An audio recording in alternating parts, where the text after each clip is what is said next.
Happy Friday! Welcome back to Drinking by My Shelf. My name is Emma and this is Balancing the Books. And spoiler alert, I'm not going to balance them.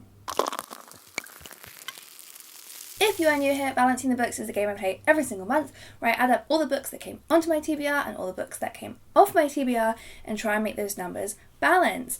And I've been doing really well at it until November. I don't know exactly how these numbers are going to come out yet, but I can already guarantee that they're not balanced, and I can already give you a warning that I am not going to fix that. So usually in this game, if those numbers don't match up, it's fine if I read or got rid of more books than I hauled, then I'm doing a good thing. But if it's the other way around, I usually then have to unhaul some books to match it. But this time round, I can already tell that the discrepancy is going to be so huge that there's nothing I can do about it, okay?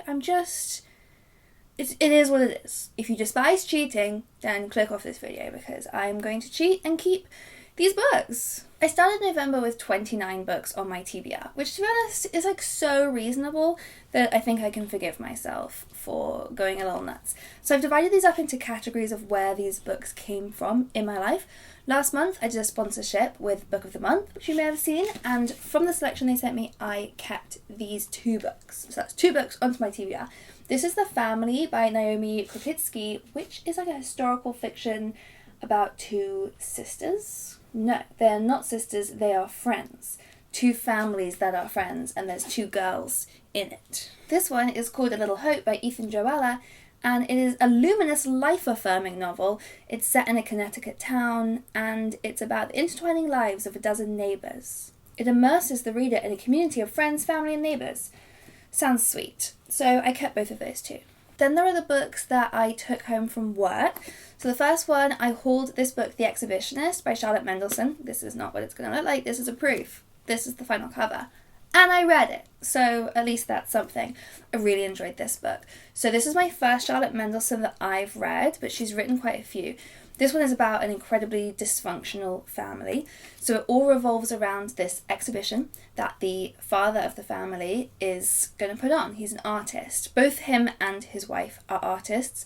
She has become more successful than him and he cannot fucking handle it. And he's just the worst person. He's a complete monster. So I just wanted to strangle him the whole time because he's just so cruel to her, so emotionally abusive to her.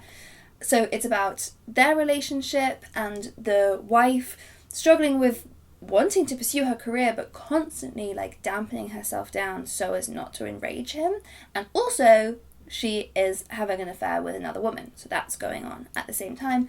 And then we also meet the three children of the family who have got their own dysfunctions going on. It becomes absolutely chaotic. I really enjoyed it because it made me feel really emotional and angry a lot of the time, which is a good sign. It did go off the rails at the end, but in a fun way. So I would recommend this. This one is not a new book, Correspondents by Tim Murphy, but I took this one home because one of the editors recommended it to me and thought that I would like it, so I really want to give it a go.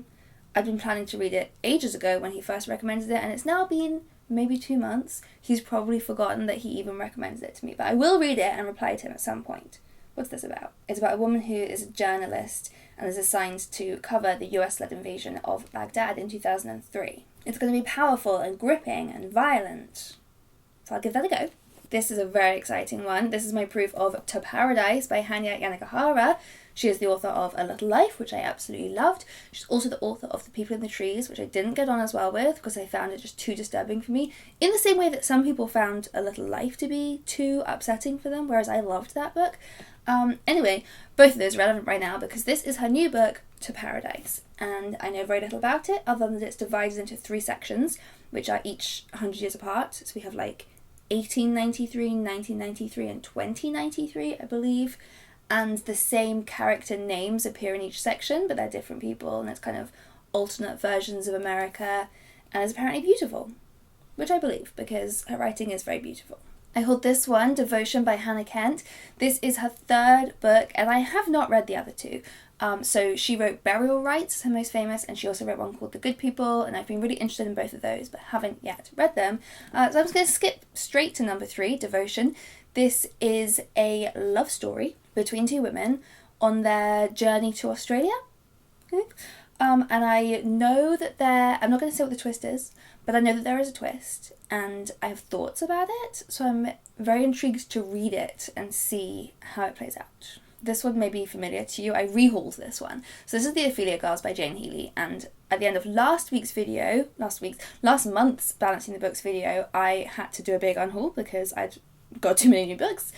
Such seems to be my life at the moment, and this was one of the ones that I decided to unhaul to balance things out, but I was very reluctant about it. You can see in that video I was very reluctant, and of all the books that I unhauled, this was the one that I got the most comments telling me I had made a mistake because this would be a very me book. So I rescued it from my charity shop pile, and I'm hauling it back on. And then I did actually read some workbooks. So I read Our Wives Under the Sea by Julia Armfield. I loved this.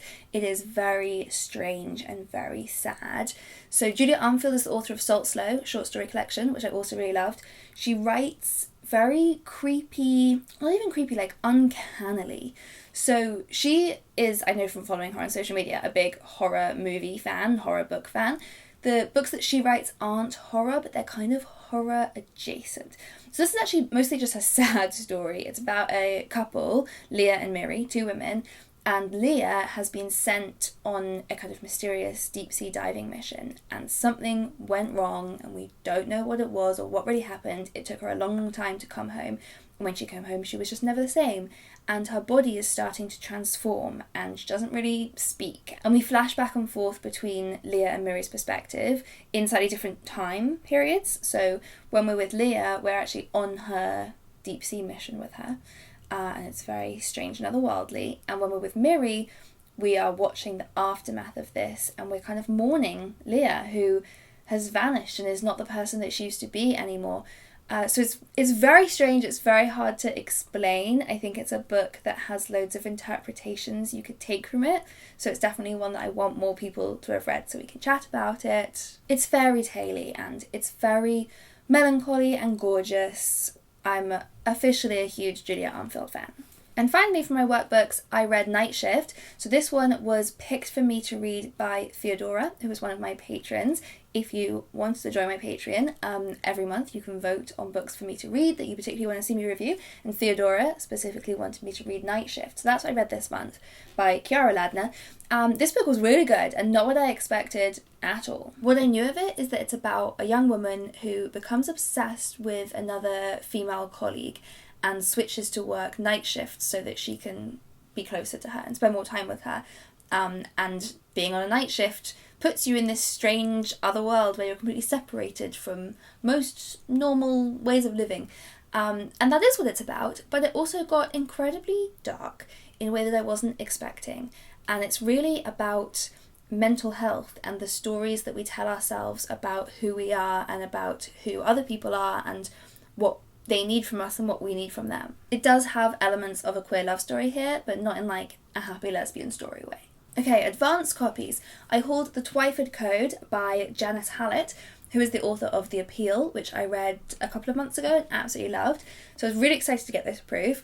Haven't read it yet, and I have heard bad review from Lauren and the books, so I'm now a little nervous about it. The Appeal was so good. That was this really fun murder mystery that was told all through emails and documents, so I had high hopes that her second book would be even better, and apparently it is not. It is just like too confusing. Like not even confusing, just too much work to have to read and like not fun enough to be rewarding for that amount of work. But I will still give it a go because I am still intrigued. It seems to be kind of a similar setup. So in The Appeal, it began with a lawyer, two law students getting a stack of documents from their supervisor saying, this is a real murder case, I want you to go through and see what you notice. This seems to be the same kind of thing. I'm investigating a mysterious case and need your help. An iPhone 4 is among a number of items belonging to a missing person. It contains a series of audio files which we have recovered and deciphered. I send them to you in the strictest confidence. Call me when you've read to the end. So we're going to be reading transcripts of these audio files. And that was one of the things Lauren said, is that a lot of it is translated wrong in the way that happens. You know when you do audio, what's it called? Voice dictation on your phone that always writes it down wrong. And that doesn't sound like that fun to read a whole book where it's constantly doing that, but I'm going to try it. And then 2 books on NetGalley that I had previously hauled. So I started reading The Christmas Murder Game, which I was mostly excited about just because of the title, but actually I DNF'd it fairly soon. You can watch a vlog of me starting reading that and stopping reading that, but having lots of fun doing other things along the way. I will link to that below. It was fine, I just thought it was a bit absurd. It was a fun premise of this dysfunctional family coming together to solve clues to get the will to a house, but actually none of the characters behaved like humans I could understand in any way, so I didn't have that one. Instead, I read a different arc of That Green-Eyed Girl by Julie Owen Moylan. That one I enjoyed. I gave it 3 stars. I didn't think it was amazing, but I thought it was really fun and readable. So this is a dual timeline book. So we have a storyline in the 50s with this lesbian couple who live together and are very in love, but are not allowed to be, so they have to hide their relationship, and that was all very sad to read about, and things go wrong, unsurprisingly. And then we also have a parallel storyline in the 70s? 80s? I have checked, it is in the 70s, where we have a teenage girl living in the same flat where these 2 women used to live, and her mother has had a mental breakdown and her father has left them for another woman, so she's having a bit of a shit time, and we find ways that these stories connect up together. And it was fine, but no one had a good time, and that just made me a bit miserable. Then I went shopping. I went to Book Bar, which is a bookshop I had seen all over my Instagram and hadn't gone to, and it was really lovely.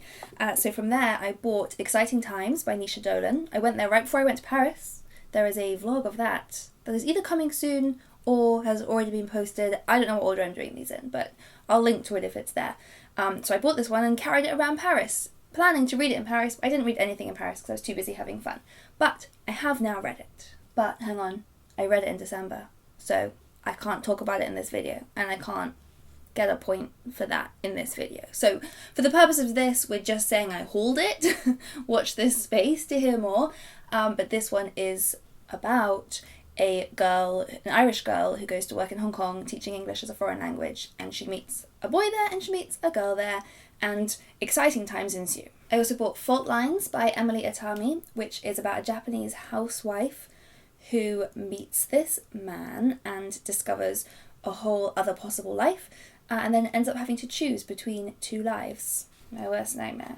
It's very beautiful, this book, and Kathy Rensonbrink liked it. And I also bought Sorrow and Bliss by Meg Mason, which I've heard really good things about. So this is about a woman called Martha, who is 40 and splits up with her husband, who she's been with her whole life, and has to go home to live with her dysfunctional parents and figure out how she can start her life all over again. And then, as I mentioned, I went to Paris, and I went to Shakespeare & Co., which is the most beautiful bookshop in the entire planet. And while I was there, I gave in to the hype and I bought Beautiful World, Where Are You by Sally Rooney.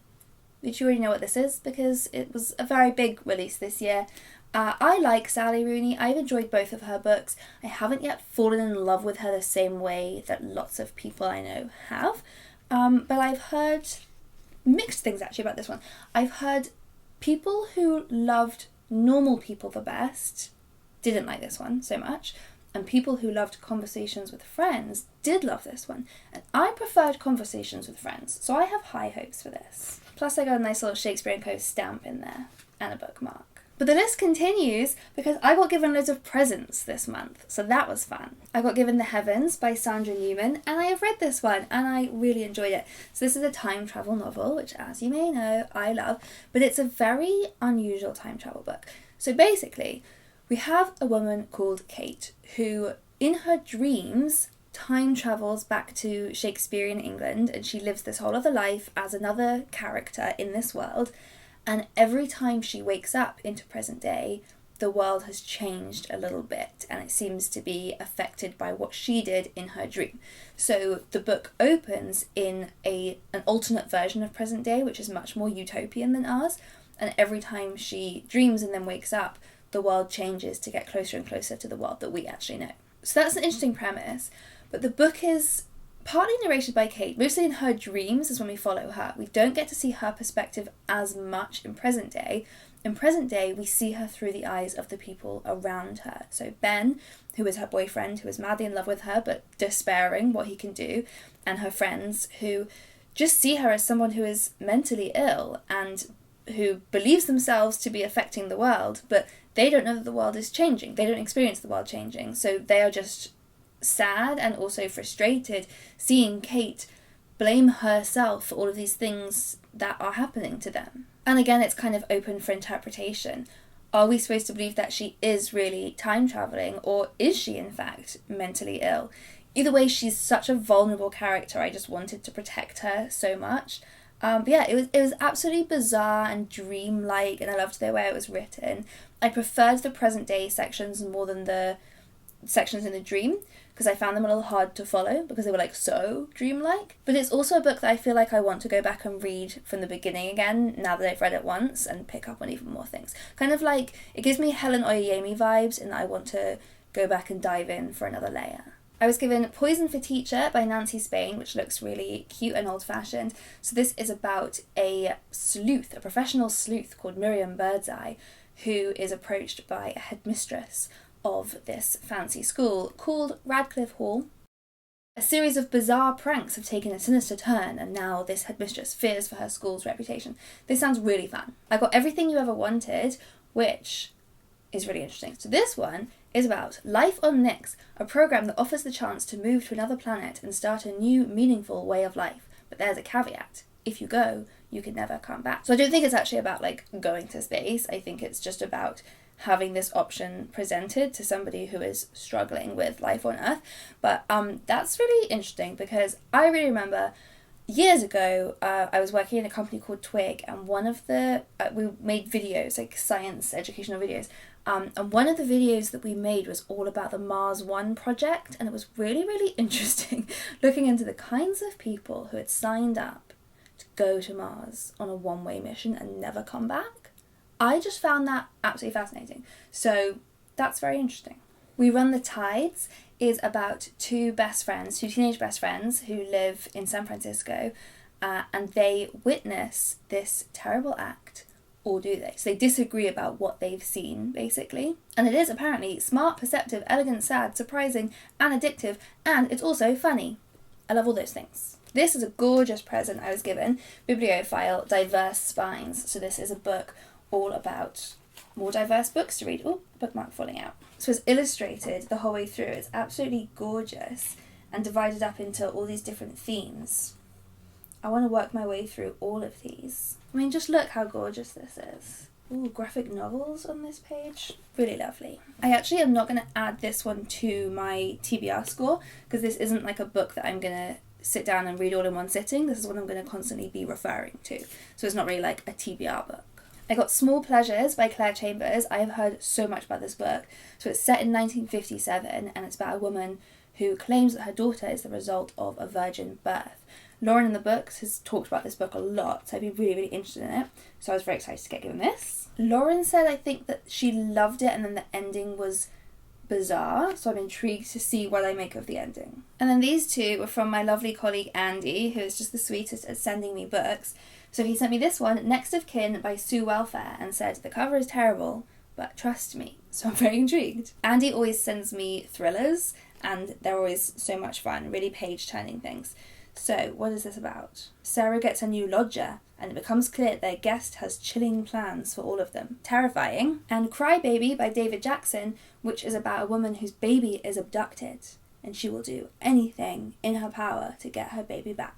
Action-packed. So thank you very much. Andy sent these with a really sweet note saying that he was like passing on books that he was looking back at books that he'd enjoyed in the past and then passing them on to people that he thought would enjoy them. So I'm really excited to read these and talk to him about it.